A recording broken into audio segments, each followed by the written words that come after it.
This lesson is about the haal construction, or the circumstantial clause. The haal is essentially a sentence adverb in Arabic, or a sentence that been, is being used as an adverb. This list gives you some things to remember about the haal. First of all, that it is a sentence adverb, and so it should be translated and thought of adverbially. It usually refers to the accompanying circumstance, so whatever is happening in the main sentence, the haal is telling what's going on at the same time, which is what I just said. The translation of a haal often uses the words when or while or as. Those words don't actually exist in the haal, and so that's why it's important to recognize a sentence or a clause as a haal so that you can then use the translation with when or while or as. And a haal often answers the questions of when or how. There are 5 ways to form a haal in Arabic, and they are quite different from each other. They don't seem to go together, but once you get used to them, you realize they do. So you can have a present tense verb out of the blue. We'll see examples of that. You can have an active participle in the indefinite accusative, wa, plus a pronoun, usually huwa or hiya, so wahuwa, wahiya.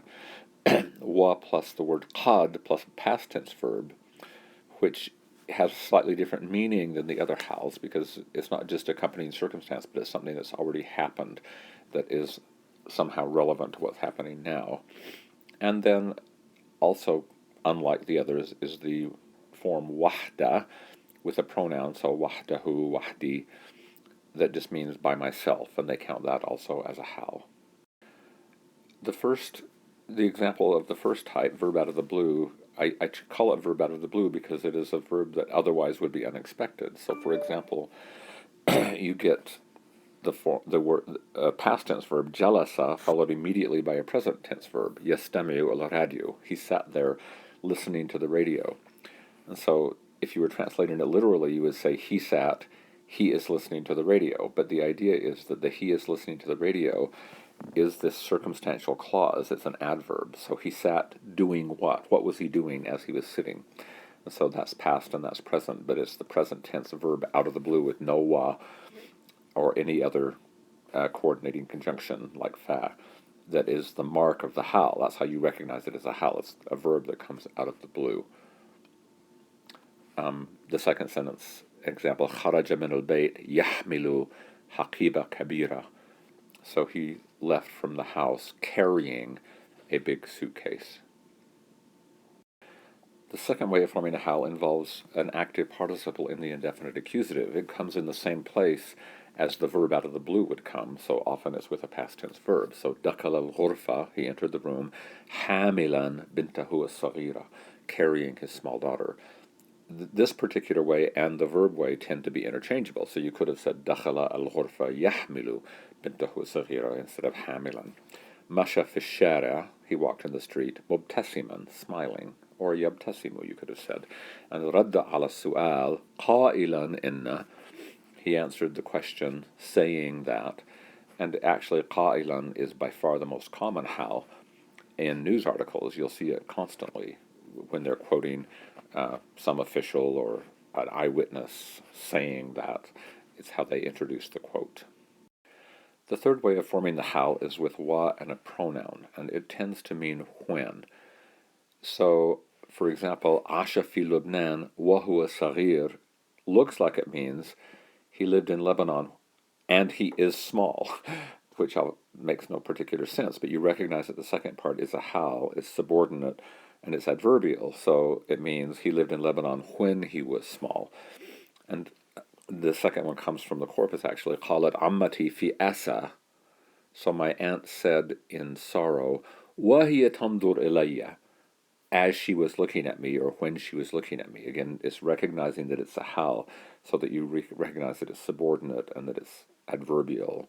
And so she said, looking at me, haram alaik, shame on you. The fourth kind of a haal is with waqad. And waqad then, of course, has a past tense verb after it. And it's called a past haal because it means something already happened that is somehow related to the thing you're talking about. So, for example, it says, hasala ala wazifa jadida, he got a new job. وَقَدْ خَرَجَ مِنَ الْجَامِعَ قَبْلَ سَنَتَيْن, having already graduated from the university 2 years before. And so it's not really an accompanying circumstance, it's an accompanying state that happened because of something that happened before.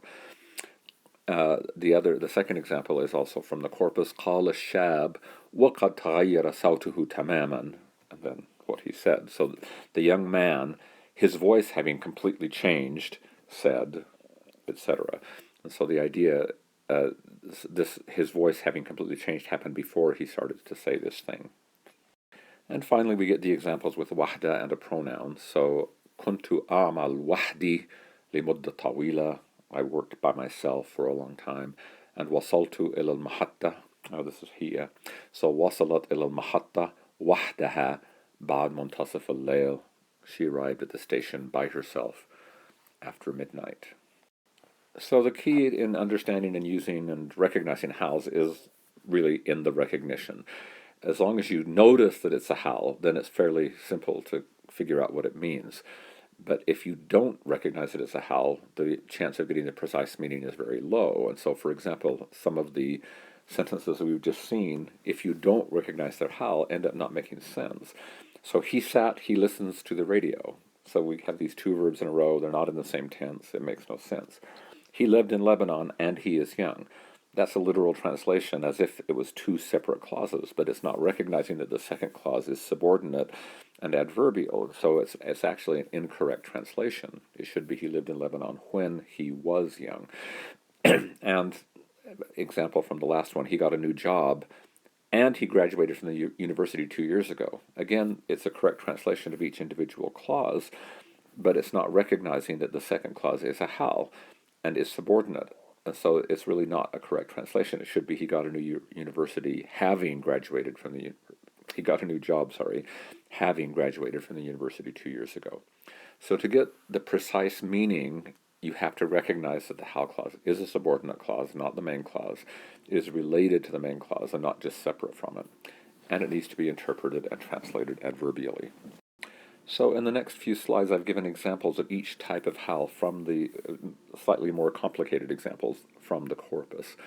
The first example is talking about how the very low salaries of teachers is leading the field of education to lose its luster.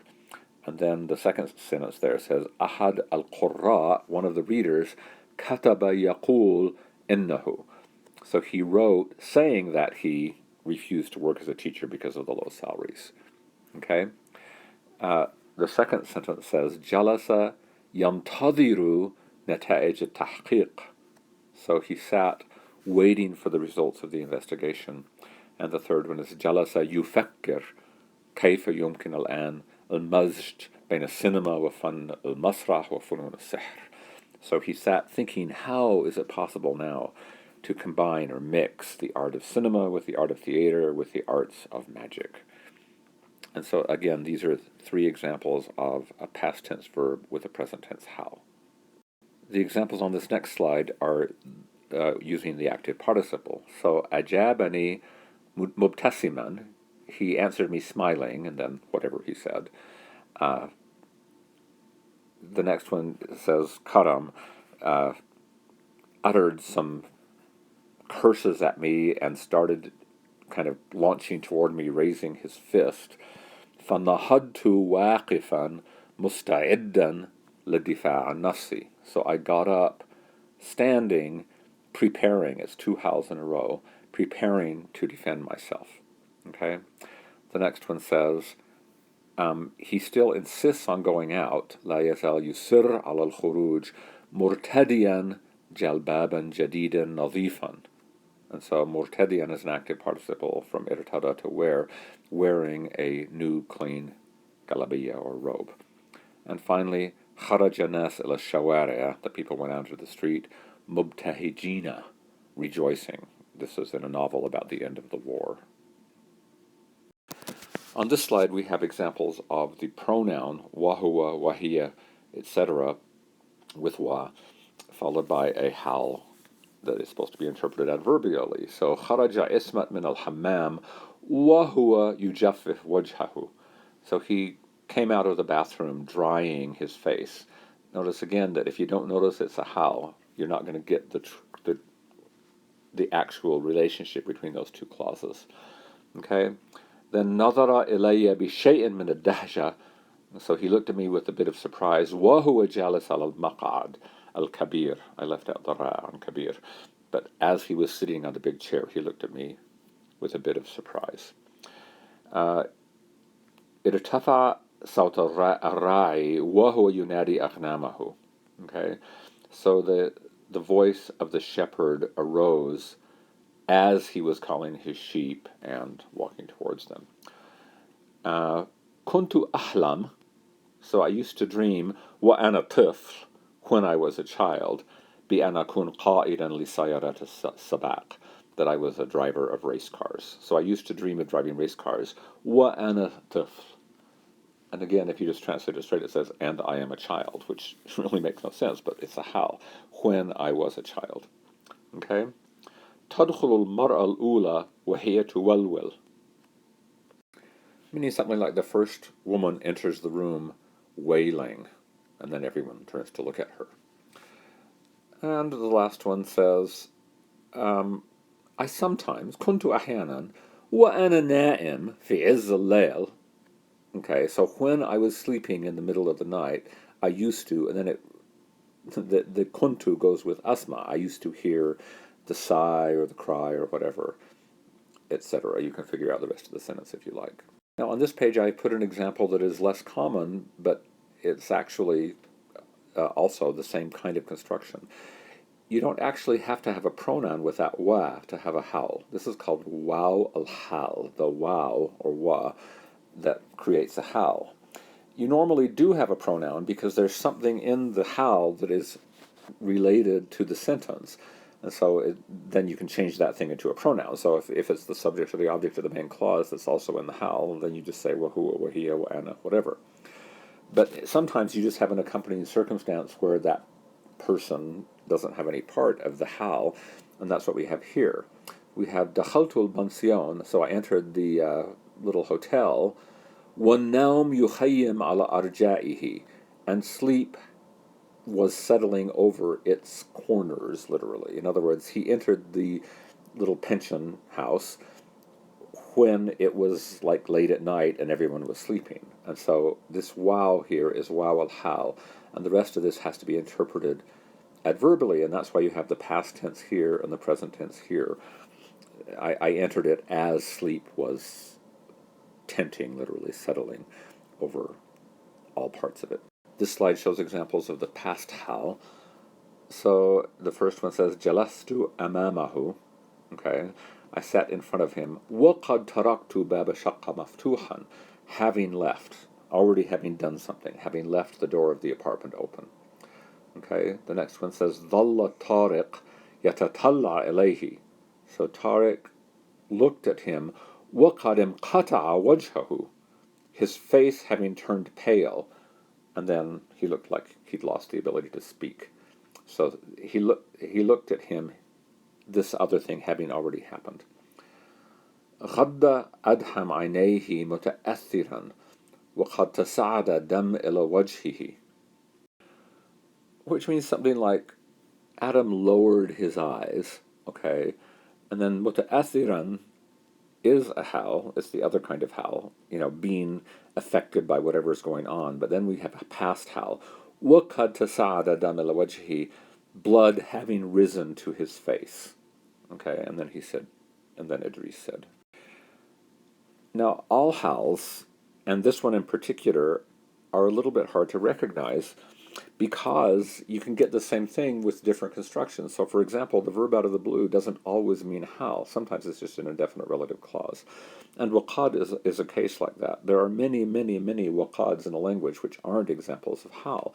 They're just and with qad in the past tense, because you can put qad in the past tense and you can put an in front of a sentence that's just coordinated with the other sentence and it's not a haal. And so I've given two examples with the smaller font size at the bottom. إنها أمي وقد رأيتم ذلك بأنفسكم. She's my mother, and you've seen that yourself. There's no haal in there. And so to be able to recognize the haal here, you just have to get that feel. Is there this circumstantial clause relationship between the two parts of the sentence. The second sentence, again, I have a, well, let's just look at it. It says, كانت الشقة متسعة وقد أثثت بطريقة حديثة فخمة. So the apartment was very spacious, and it had been furnished in a kind of luxurious modern style. And again, there's a slight chance this was meant as a haal, but 99% chance is that it was not meant as a haal. It's just the apartment was big and it was furnished this way. So you're going to see a lot of waqads that aren't haals. So you have to kind of tune up your ear and start noticing when you get something that does sound like a haal, and then you'll start gradually being able to tell the difference. And finally, I've given you examples of sentences in the corpus with wahdahu. So قال إن الخبز وحده هو الذي يتحكم في الإنسان. So he said that bread alone is the thing that kind of controls a person. لم أدخل السجن وحدي. I didn't enter prison by myself. And then في القاهرة وحدها نحو 4 ملايين شخص يعيشون في العشوائيات. So in Cairo alone, there's almost 4 million people living in, non-permitted housing. And ليسوا وحدهم من يحملون عباء الأوضاع الاقتصادية الصعبة. So they're not the only ones. They're not alone the ones who bear the burden of the difficult economic circumstances.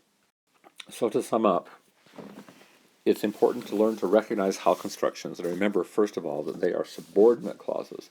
They are side points, not the main point. And if you're translating a haal clause as a main sentence, you're always going to get the implications wrong, if not the content.